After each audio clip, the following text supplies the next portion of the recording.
Урматтуу достор, мен Кара Балта шаарына келдим азыр. Жана эле Ала Мединдеги Алма Ата көчөсүндөгү сот аткаруучулардын жасаган жумуштары боюнча мен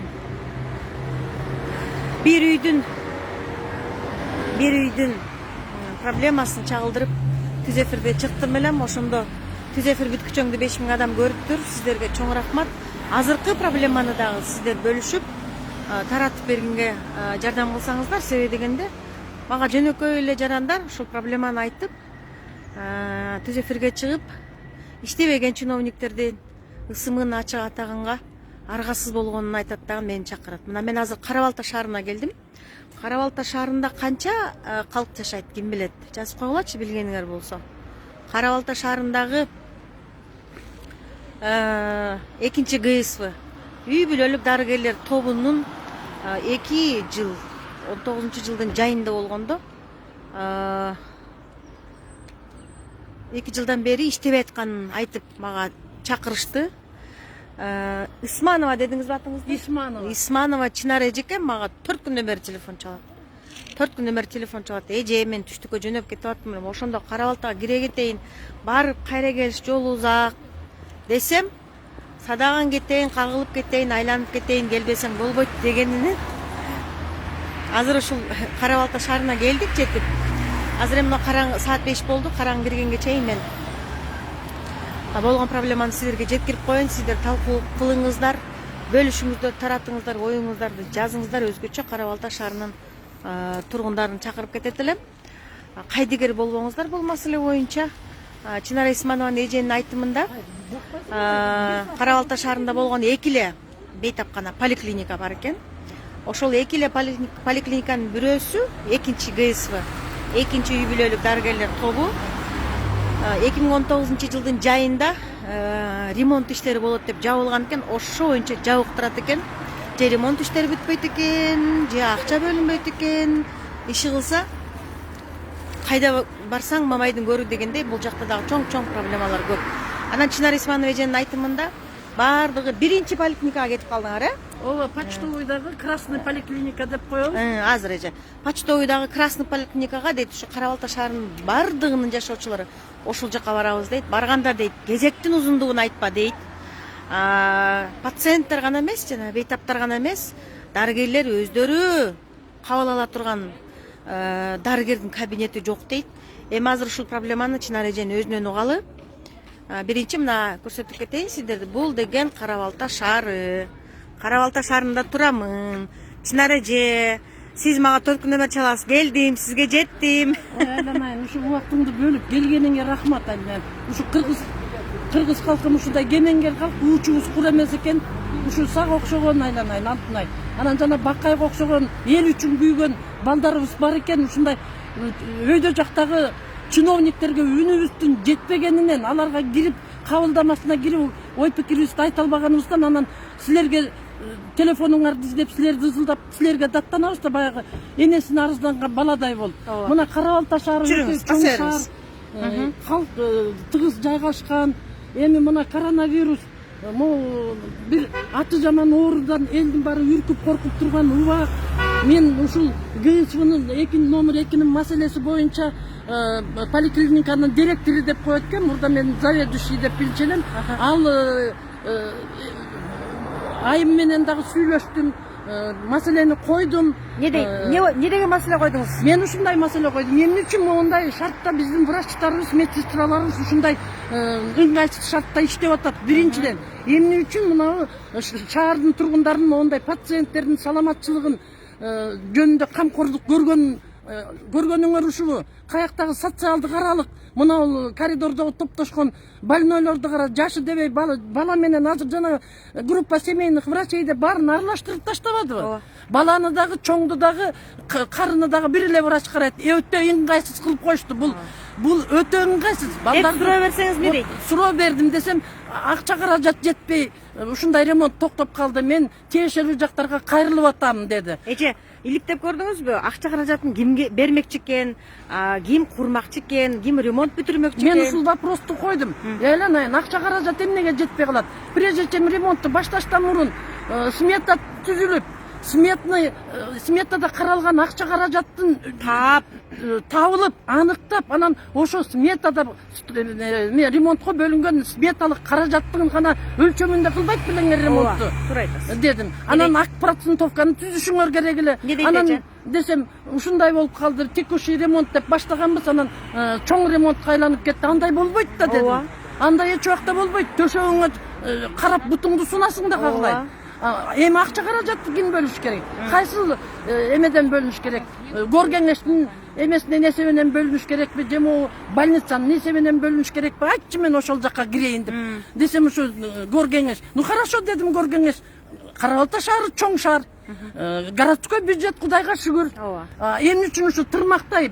Бул ГСВ чоң больница эмес. Мына тетиги эле здание. Жүрүңүз көрсөтүңүз. Азыр мен мына дарегин эме тартып коеюн да.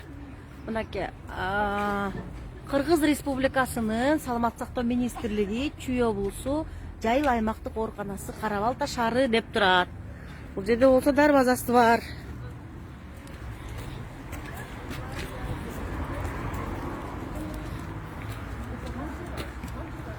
Сиз ким үчүн тартып атасыз? Кандайсыз? Өзүңүз үчүнбү?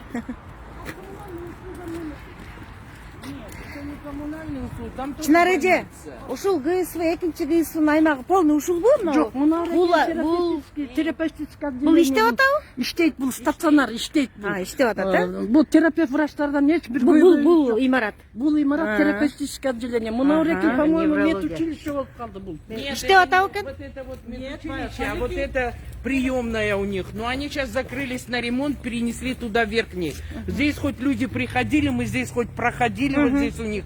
А они сейчас закрыли, говорят, ремонт делаем. Ну, в рамки закона бы делали, они вот 2 миллиона просят на ремонт. Я вот когда спрашивала, они сказали, 2 миллиона надо. Но это тоже же надо думать, это посмейте Да, в рамках да, закона. прежде чем, да. Да, прежде чем это самое, это все решить. А, депутаты подождите. не подписывают на 2 миллиона. Вот вопрос.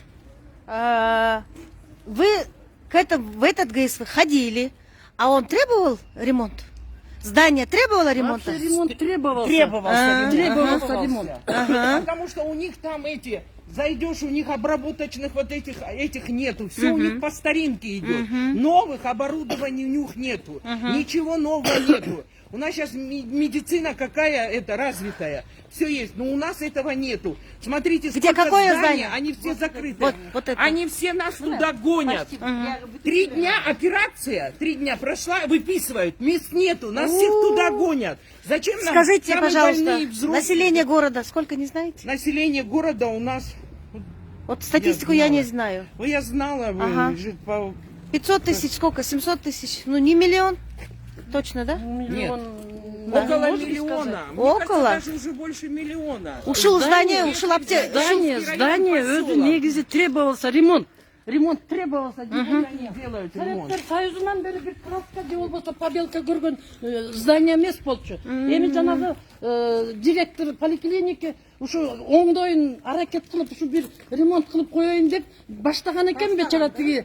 Анан эми естественно момундай эски здание монтеп анан кийин бир жерине тийсе бир жерине кетти. Работа көбөйүп кетти. Ошону менен болбой калды. Только вот это здание поликлиника? Ушул гана.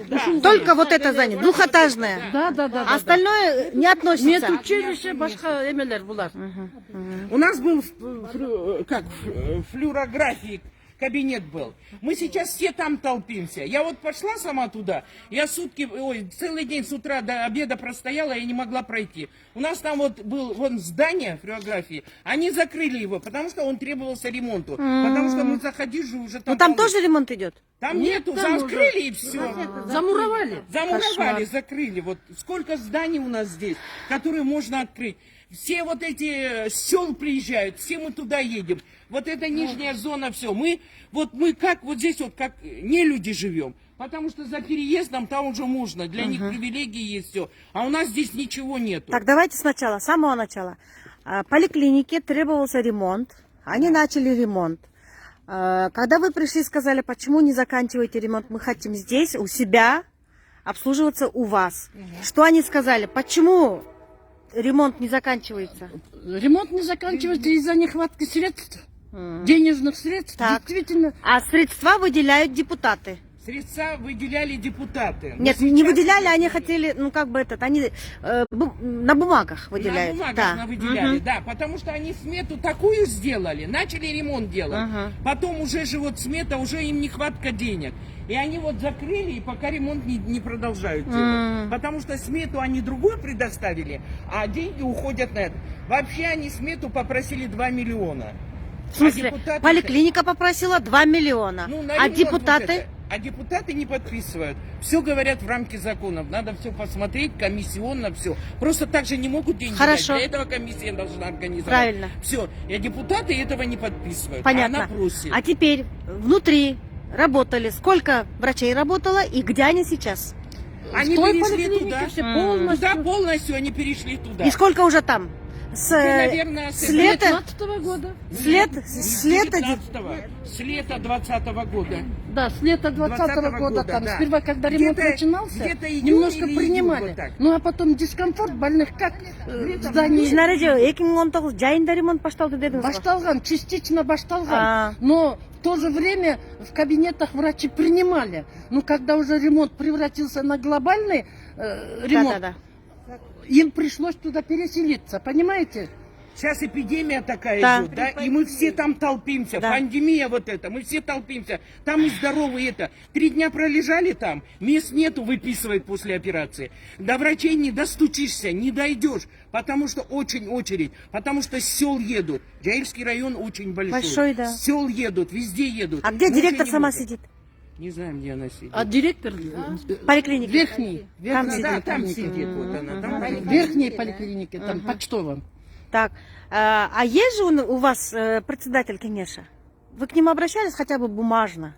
Мы к кому Писали? только не общались. Не, вы Не же просто обращались. ходили или писали Нет, заявление? Вы-то, Манзура, вы-то не обращались, я-то обращалась, правда, не письменно, а прямо на приеме у Даньяра была новый. Ой, я сколько новый- была. А Даняр это новоизбранный. кто? Иди? А? Даняр это кто? Даньяр Баяманович, новый мэр города. Фамилия?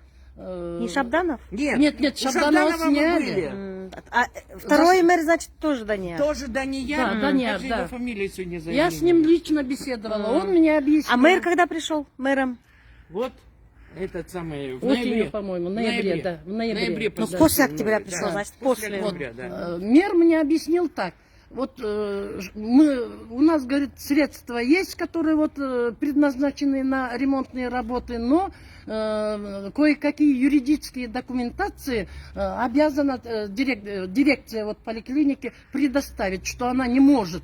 Я говорю, ну, дирекция не может, но вы же должны заинтересоваться. Там кое-какие-то реконструкции, что ли, произвели здесь, недозволимые. Эже бул жердечи бир сөз менен айтканда бирөөлөр талашып атабы же болбосо бирөөлөрдү жактырбай Вы атабы? знаете, В что чем проблема? В 2020 году они, депутаты и мэр, не могли получить, депутаты половины поделились, они не могли получить бюджет. Бюджета нету на 2020 год, вообще нету бюджета. Теперь талашпать не имеет, просто они смету эту не хотят подписывать. А может в рамки закона надо у них всё. может им директор поликлиники не нравится? Вот ну это это вот- мы не знаем. Ну Мы вот- туда вот в чем вглубь проблема? не входим. Проблема Я не думаю, эже? вот, наверное, между ними, между руководством и мэрией, что ли, какие-то неполадки, неприязни в личностном отношении. Я так Ошон думаю. айтам, да, Но ошон үчүн. в данный момент не личностные отношения. Ошо да. Не личностные. Ано Да, ойлобойт От эже этого- бул От аны. этого люди страдают. Вот. депутаты, Они об этом не думают. Депутаты целый год воевали между собой, поделились, те партии так, эти партии. Они бюджет не взяли в 2020 году. Кошмар. Поэтому вот, а мы, люди, страдаем за это. Да. Поэтому... мындай болуп атат да кызым. Айтор. Экидөө чабышса ортосунда кара чымын кырылат болуп атат да. Чабыша бергиле мага десең бириңди бириң көчүңөрдү жегиле. Но элдин ден соолугун ойлоп койбойбу жаш балдардын, кары картаңдардын. Мен ошону айттым мен. Жана директор кыз эме дейт, сиз менин кабинетимди бошотуп бер деп сүйлөдүңүз дейт. Ооба кызым, кечирип кой, сүйлөдүм дедим. Мен дагы сүйлөйм дедим, андан ашыктуу сүйлөйм. Мен андан ашыктуу сүйлөйм. Эми мэр болуп келдим, Даниярга айттым, жаңы мэр экенсиң айла, ишиң илгери болсун. Бирок элдин камын ойлогула, эл жылгагандан азыркы учурда элдин корккону, элдин көйгөйү, ден соолук канча деген бир туугандарыбызды, ата энебизди, балдарыбызды жоготтук. Мына мен лично ушул коронавирустун убагында мен 5 бир тууганымдан айрылдым. Элди ойлобойсуңарбы дедим. Элди ойлобойсуңарбы? Силерди эл шайлады. Мен депутаттарга правильно мен кирген жокмун, потому что не достучишься, кире албайсың. Мен случайно мэрдин кабинетинде тиги үстүнөн кирип калып кирдим. Не дейт? Мэр не деп жооп берди? Тиги архитектура дейби, мына данный момент могу реконструкцияларга городской архитектура, экотехинспекция дейт. Ошолор эмени кандай макулдугун бербей жатышат дейби. Недозволимые реконструкцияларды кылып таштаптыр дейт. Эми кылып таштаптыр. Хорошо. Рахмат ошол тиги эмеге, директорге. Мен сиңдим эмес, кызым эмес, эч кимим эмес. Ошол бир инициатива көтөрүп, Союздун убагынан бери бир ремонт көрбөгөн зданияны оңдой демилге кылыптыр. Ээ боло албай калыптыр, ремонт чөп кетиптир. Хорошо. Я ее не защищаю. Ошол моментте пандемия маалында жөн эле актап эле краскалап эле койсо болмок, мындай реконструкциянын кереги жок болчу. Мына азыр эл эмне болуп атат? Ар биринин үйүндө 4төн, 5тен, 6тан балдары бар, неберелери бар.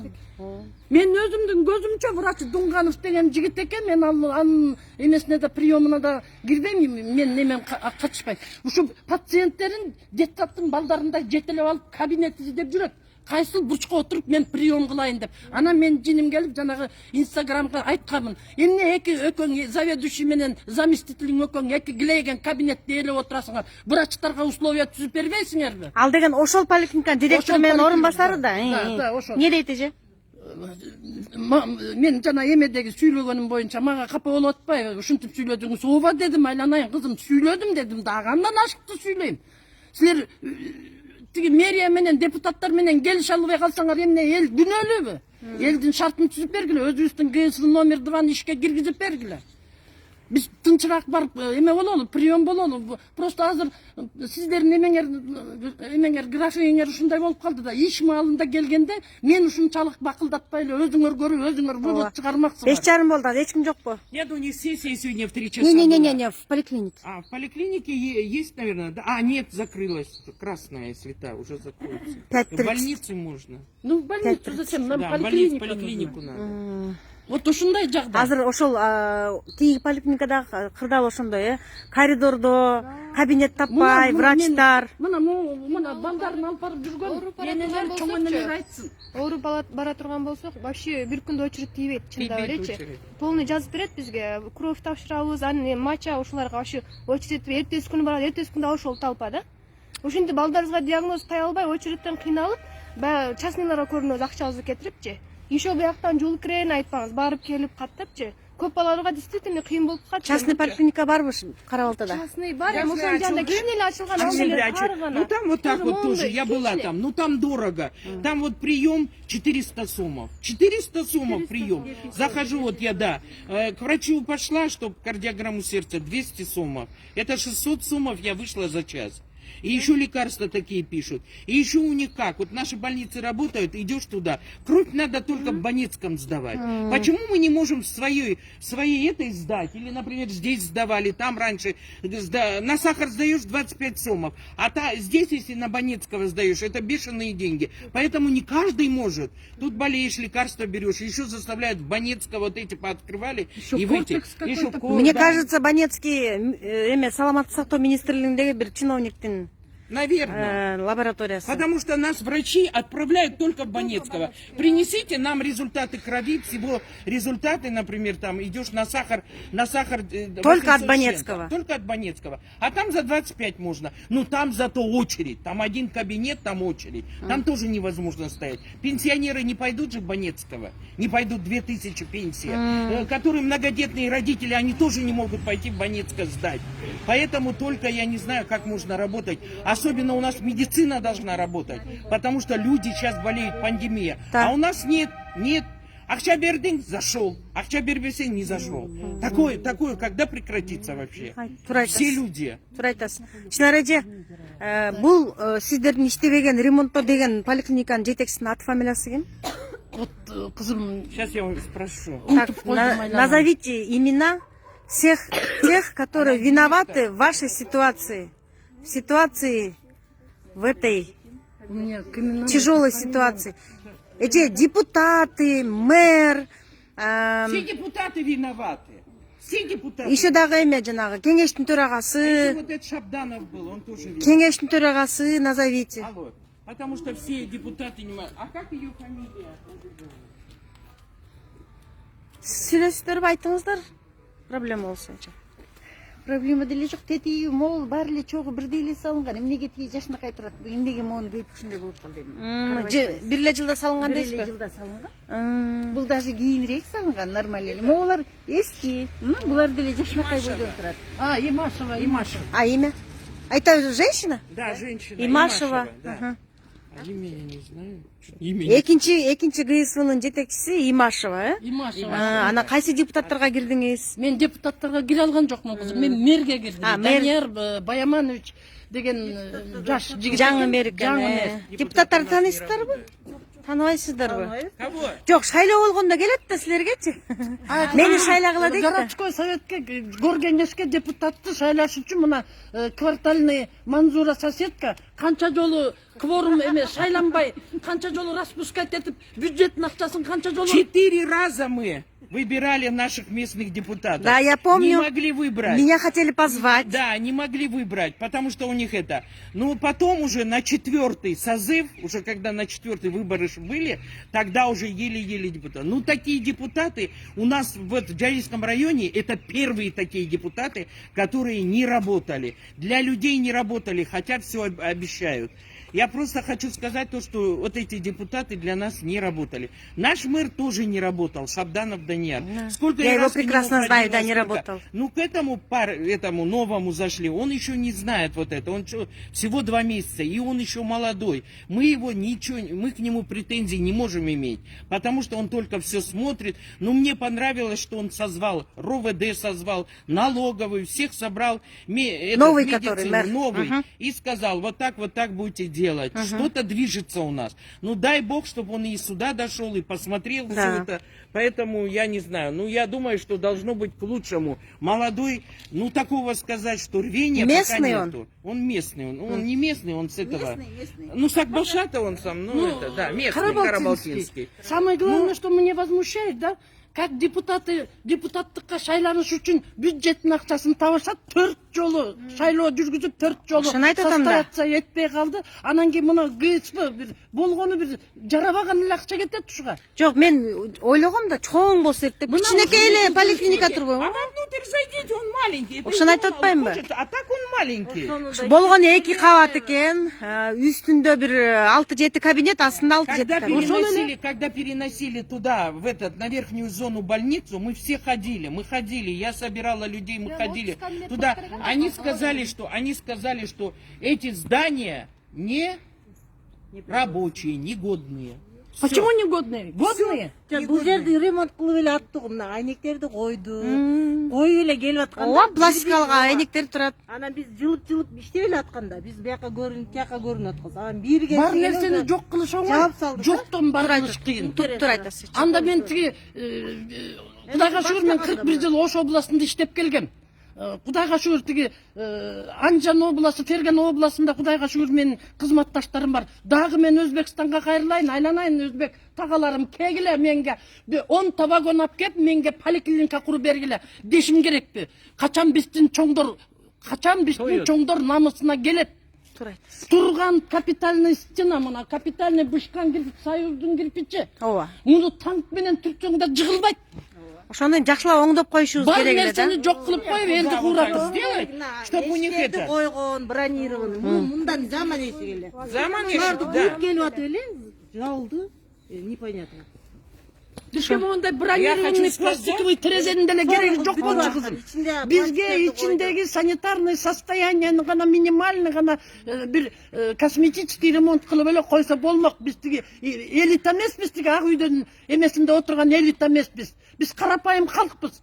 Ушу врачыбыз бир жакшы условияда бизди кабыл алып, тиешелүү диагнозубузду коюп, назначениесин берип койсо биз ошого разыбыз. Бизге могу пластика терезе менен тетиги решетка, бизге эчтеке кылып бербейт в данный Мы момент. здесь все анализы крови сдавали, на сахар сдавали, все по минимальной этой цене. Но мы же не можем каждый ходить в Баницкого. Это надо. анализ Да. тапшырганда ушул жерде бир 30-40 адам болот Да. эрте менен.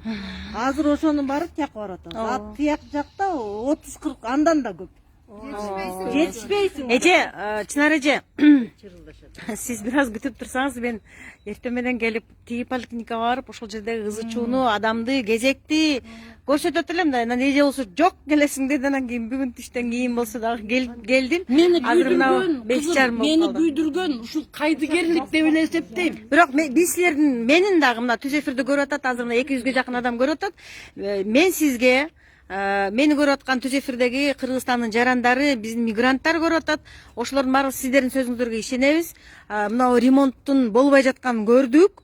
Анан кийин деген ушул поликлиниканын директору менен кеңешпи же болбосо мэриябы кимиси кандай бир жумуштарды жасап атат, өз милдеттерин аткарып атат. Ага да ишенебиз, себеби дегенде бул деген жаңылык эмес. Кыргызстанда чиновниктер иштебейт, депутаттар көчөгүн көтөрбөйт, кечирип койгула, улуу сөздө уят жок. Анан кийин деген баягы эле мына ушул турган жөнөкөй жарандар эле кыйнала берет да. Эми улуулар болсо бир жөн, эми кичинекей наристелер да бар да. Наристелер поликлиникага алып барасыңар, ооруп калса, өзгөчө азыр кыш маалында көп ооруйт, жазында көп ооруйт. Ошо да. Менен барабыз, кечки очередь, вообще эч ким карабайт. Айла жок ошо очередтен неме болуп, зарыккан ошо частныйга барабыз акчасы кетирипчи. Ал деле ошо бюджеттин бизге дагы кыйын болуп калды. Туура айтасыңар. Же кыйраткан завод, фабрика жок болгондон кийин, иштеген иши, жумуш жок болгондон кийин, туура айтып Молодежь атасыңар. вся ходит, жумуш жок. Дагы кичине акчасы бар барат. Анан акчасы жокто эмне кылат? Туура айтып атасыз. Эми чогуу мэрге кайрыласыңарбы, кеңешке кайрыласыңар, депутатка кайрыласыңар, президентке кайрыласыңар, кайрылгыла? Мен кайрылар элем, ошо мэр эми жаш жигит экен, жаңы келиптир, мен сыйлайм. Эче жаңы ноябрда келди. Жаңыбы, башкабы, сен ушул милдетти мойнуңа алып келдиңби? Өзүңө ишенип келдиңби? Сен мэр городсың, бул шаардын элинин атасысың. Чечкиндүү түрдө киришиш керек эле да. Эң номер биринчи вопрос калктын саламатчылыгы. Мына карантин убагындагы мен жаңы келдим, мен кече келдим дегенде эч ким кечирбейт. Пока разгон алгычаңды убакыт өтүп кетет. Ноябрда келиптир, жаңы эмес экен. Кече келбептир, мурда күнү келбептир. Депутаттарын чакырбайбы? Депутаттар менен кандай депутаттар? Ошол депутаттарды эл шайлаган да. Эл шайлаган. А эмне үчүн элдин кызыкчылыгы үчүн мейли болуптур, допустим, это мен өзүм эме оюм пикирим да, болуптур ошол тиги директор келин аял киши экен, каталык кетириптир, туура эмес ремонт болуп калыптыр. Ошону бир консолидацияга келип туруп, момундай кеңеш берип, биригип туруп түртсө болобу? Жок, бирине бири үстөмдүк кылып, сен кагазды түзүп кел, сен минтип кел. Отписка кылып отурушат. Отписка кылып.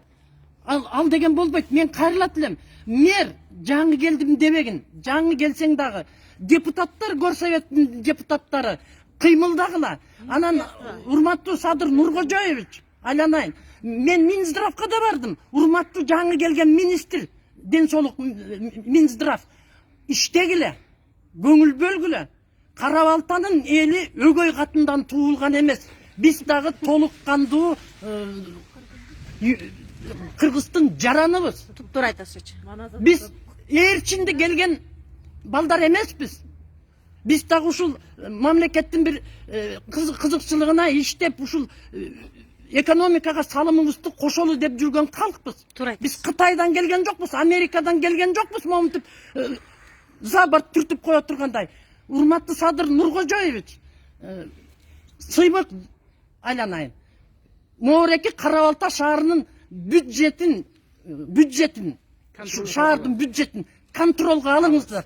Эң биринчи калктын саламатчылыгын ойлоңуздар. Мынакей 3-чү балына келатат дейт, бул кандай вирус болуп кетти, мен келатам, мен кетип атам, 3-чү келдим, 2-чи келдим деп. Калктын жүрөгү солкулдап, ушу вирус дегенде үйдөн чыкпай калдык. Больницага барсак ушул акыбал. Азыр биз биринчи Кудайга жалынабыз, анан докторлорго жалынабыз. Ушу ар бир врачыбыз аман болсо экен, ар бир медсестрабыз аман болсо экен, ушулар бар болсо экен. Жаныбыз кыйналганда бир ийне сайдырганга адам таппай калабыз. Дагы эле ошол ак халатчандар. Эмне үчүн биздин врачтар ушундай условияда иштеш керек? Көчүп конуп жүрүш керек. Көчүп конуп жүрүш керек, көтөрүнүп, больнойлорун жетелеп. Туура айтып атасыз. Туура кабыл алыңыздар, талап кылабыз, талапты кое беребиз.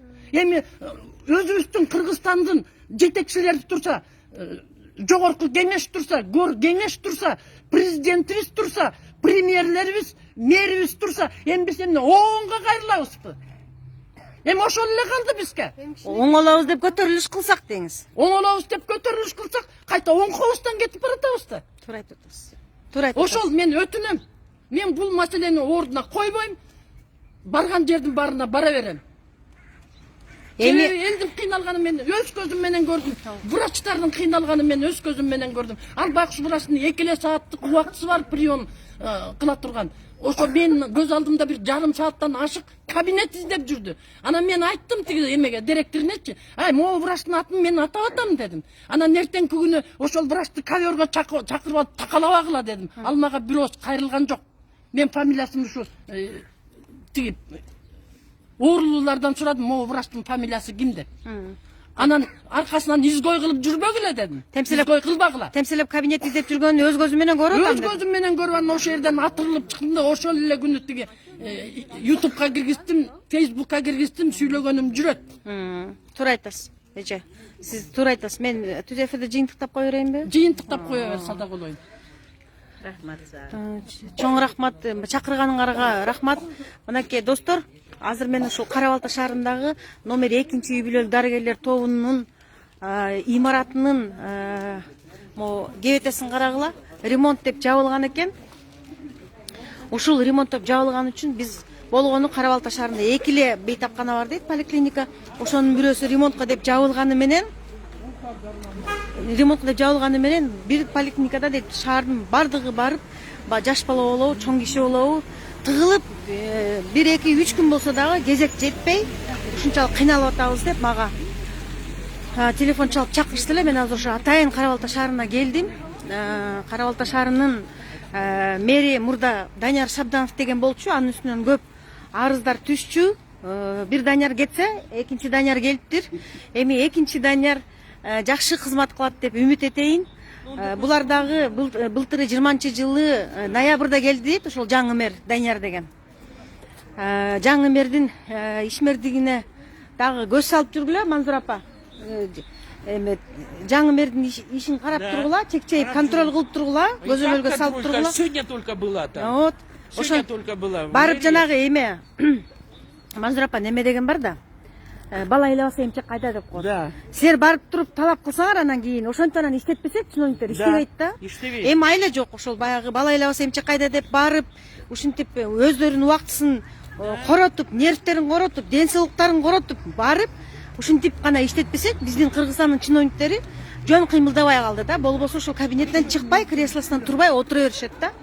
Эми деген ушул поликлиника иштей турган болсо, мынау коронавирусту жеңүү дагы мындай оңойраак болот эле да, жеңилирээк болот эле да. Ошон үчүн деген ага карабай, ушул экинчи үй-бүлөлүк дарыгерлер тобунун жетекчиси дагы, шаардык кеңеш дагы ушул акча маселесинин айынан сен бер, мен кол койбойм, сен кол койбойсуң деп отуруп талаш тартыш болгону менен мондой жөнөкөй адамдар кыйналып атат да. Чоңдор эптеп септеп өзүн эптеп кетет. Эми жаш балдарды биз кыйнап атабыз да. Эртеңки биздин келечегибиз болгон жаш балдарды, наристелерди биз кыйнап атабыз. Биздин мэрибиз, Кара Балта шаарынын мэри ушул түз эфирди көрүш үчүн Кара Балта шаарынын кеңеши депутаттары жана кол койбогон, акчаны шылтоо кылып, жана джип машиналарда коюп эки жакта жүрүп, мындай бул жөнөкөй адамдардын маселесине баш оорутпаган чиновниктерге жетиш үчүн ушул түз эфирди сиздер дагы бөлүшүңүздөр. Алтынай Арыстанбекова деп Facebook'ка кирсеңиздер, сиздер да бөлүшүп, оюңуздарды жазып, таратышканга жардам бергиле. Мен түз эфирге эмнеге чыгам? Ушул түз эфир калың элге жетсин. Калың эл деген Алтынай бар, кияк тарткан турбай, аякта мондай проблема бар турбайбы деп билип, ошону деген неме кылса, талкууласа, бийлик көрөбү деген үмүттө мен ушундай түз эфирлерди кылып жүрөм да. Ошондуктан сиздерден суранам, өзүңүздөр кошулуп, өзүңүздөр таратышып, өзүңүздөр бөлүшсөңүздөр. Facebook'тан мен дагы ушул достордон суранат элем да, ушул түз эфирди бөлүшүп коюңуздар. Кара Балта шаарынын мэрине жетсин, жаңы мэрине. Кара Балта шаарындагы коюп жиптерден түшпөгөн, креслодон көчүгүн көтөрбөгөн жанагы чиновниктер бар го, депутаттар бар. Ошолорго жетсин ушул түз эфир. Чынар эженин ыйлаганы жетсин. Ушунча эжелер жүрөт могжакта кичинекей балдарыбыз менен бир поликлиникада тыгылып, 2-3 күн болсо дагы кезеги жетпей, врачтар кабинети жок, коридордо басып жүрүшөт, темселет деп өздөрү ыйлап атышат. Эми ушул ушул талап ушул сураныч жетиш керек да чиновниктерге, жетиш керек да тезирээк акчанын ордун таап алып келип ушул бейтапкананы ушул экинчи үй бүлөлүк Вообще нам депутаты дарыгерлер не нужны. тобунун тиги имаратын эртерээк ремонт жасаса, бул адамдар кайра өздөрүнүн жергиликтүү жарандар өздөрүнө тиешелүү ушул поликлиникага келип көрүнөт эле да. Болгону кичинекей эле 2 кабат имарат экен, аны өзүңүздөр көрдүңүздөр. Терезелеринде пластикалык терезе кылып оңдоп башташкан экен. Анан кийин эми 2 чиновник Чынар эже туура айтып атат, жана 2 дөй кагыштын ортосунда чымын өлөт болуп, 2 чиновник бири-бирине тирешип калса, эмне үчүн мондай жөнөкөй адамдар же заводдо иштебеген, же фабрикада иштебеген, себеби завод фабрика бизде жок. Анан кийин эптеп оокатын кылып, тиричилигин кылып жүргөн адамдар эмнеге кыйналыш керек? Эмне үчүн силер бири-бириңерге атаандашасыңар? Эмне үчүн бири-бириңерге тирешесиңер? Силердин тирешиңерден эл кыйналып атпайбы? Качанга чейин элди кыйнайсыңар? Болду, эми бүттү. Жаңы мэр келди, иштегиле. Депутаттар болсо мына 3 жолу аракет кылып, 4-сүндө депутат болдуңар. Кара Балта шаарындагы кеңешке депутат шайланып атыптыр деп, мага чейин жетип, ызычуу болуп, келип тартып кетпесең болбойт деп мени чакырышкан ошондо. Аябай жаман болуп атат депчи. Ушунчалык баягы ажиотаж болгон экен да. Кыргызстандагы шайлоо 1, Кара Балтадагы шайлоо 1 тең болгон экен да. Мен укканмын. Шайланып 4 жолу распускаться этилди. Анда бюджеттен акча каралды буларга. Анан тырмактай поликлиникага каралбайбы? Туура айтып атасыз ошо. Мына мен түз эфирди аяктайын. Мен сиздерден суранам. Азыр деген ушул 200дөй адам көрдү. Алар таратканда эле буйрса Кудайым калса көп адам көрүп коет. Көп адам көрсө, бул маселе тезирээк бийликке жетет, тезирээк мэрге жетет, тезирээк жанагындай иштегенди билбеген, бир гана кресло бийликти эңсеген жана депутаттарга жетет деп үмүт этели биз дагы. Сиздерге чоң рахмат. Түз эфирди бөлүшүп коюңуздар. Мен кийинки түз эфирге чейин аман туруңуздар. Чоң рахмат.